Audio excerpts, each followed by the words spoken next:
غزان ورته ویل کېږي. غزانې هغه خویندې میندې وروڼه چې د هغوی په جګر کې چربي وي، هغه خویندې میندې وروڼه چې د هغوی وینه ټینګه وي، ډېر قسم دوايانې استعمال کړي چې زموږ وینه دا نرمه شي.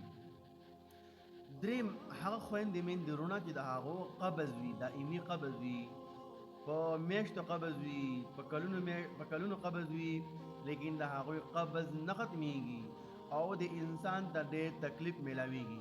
ټیک ده، دا د ما سره په لاس کې دي چارمغز. پیژنئ غوزه دا غوزان دي، تاسو کتلی شئ دی چغجه دی، دې ته ویل کېږي غوز. پښتو کې ورته موږ غوزان وایو، نور تاسو څنګه وایئ هغه انشاءالله وایئ. ټیک ده، تاسو په خپله علاقه کې ورته څه شی وایئ، چارمغز ورته ویل کېږي. نو د دې ډېر عجیبه فایدې دي. دغه دوه درې فایدې خو بیان شي. قبض وي، قبض ورسره ختمیږي، خو طریق استعمال ته ښیم. ها اول د دې د کم فواید دي هغه ته ښیم انشاءالله العزیز. ښه څلورم نمبر هغه نوجوانان خویندې میندې وروڼه چې د هغوی وزن زیات وي، ګولۍ استعمال کړي او ډاکټران ته ښه مضبوطې پیسې ووهلې، حکیمان ته ښه مضبوطې پیسې ووهلې، خو لیکن کار نه کوي. حق شله پیړ وزن دی او مضبوطه، په مثال کې باډي زیاته پیړه ده، دا وایي چې د ما دا باډي دي نری شي.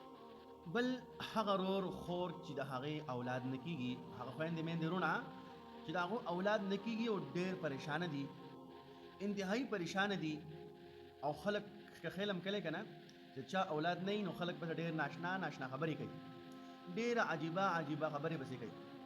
ښایي تاسو بیا د پښتنو دا خولې یې نه چې ګډه وډه خبرې کوي، او خاوند پسې ځان له خبرې کوي او په ښځه پسې ځان له خبرې کوي. زه به دا ویم چې د چا سپرم کمزوری وي، مني کمزوری وي، د هغې اولاد نه کېږي. خو د تاسو ټول لپاره دا عجیبه فواید بیانېږي. خو اوس راځو طریق استعمال ته چې هغه ته هم وښیم. صحیح ده، طریق استعمال طرف ته راځو. جدید طریقه کار څه دی؟ تاسو کار به وکړئ، تاسو به داسې کار وکړئ. اولنۍ هغه خویندې میندې وروڼه چې د هغوی په جګر کې چربي وي، او دویم هغه خویندې میندې وروڼه کولېسټرول دی که څه دی، دا هم څه بیماري ده والله اعلم. کولېسټرول د دې هم خطرناکه بیماري ده، به تاسو ډاکټران به هم پېژنئ او تاسو به هم د ما نه ډېر زیات پېژنئ. صحیح ده. او هغه چې د هغو قبض وي، نو راځو اول دلته دغه اولني دوه طریقه کار ښیم. دا طریقه کار لږ بدل دی. ښه خیر ده که ویډیو لږ اوږده شي نو خفه کېږئ مه نه. ښه خو کوښښ کوئ چې فایدې ته هم واخلئ او د الله د رضا لپاره به مخکې خویندې میندې وروڼو ته ضرور رسوئ. صحیح ده. ښه جي چې د چا دغه وینه او دغه شاله جګر او دغه شاله قبض مسلې وي، د هغې لپاره به داسې طریقه کار کوئ. ښه دا درې دانې به راواخلم، دا خو دوه دي، دا نور ما مات کړي دي. نو درې دانې به چارمغز یعنې دا غوزان به راواخلئ، دا به مات کړي.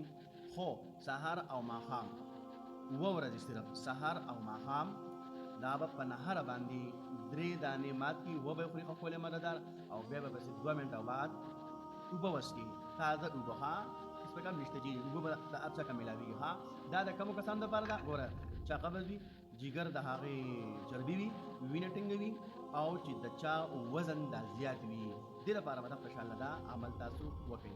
دا خو دغه کسانو د خویندو میندو وروڼو دپاره شوه. اوس د هغې خویندو میندو وروڼو دپاره بله طریقه چې چا اولاد نه وي، د اولاد نه محرومه وي، نو هغو به داسې کار وکړي چې صرف 1 میاشت په تاسو دا چارمغز یعنی دا غوزان به تاسو روزانه 3 ماتوئ، 3 یا 9 یا دغه شان له 9 دا به تاسو خورئ، خو په ورځ کې 1 پیر. صحیح ده. او د دې نه مخکې به تاسو روټۍ نه خورئ. یعنې په نهره به ووایو، داسې ووایه سهار د لمونځو کې خوږ مزهدار دغه 2 دانې راواخله، ماتې کې خوږ مزهدار ویې خوره، او د هغې نه وروسته بیا 1 ګیلاس ګرم شوده.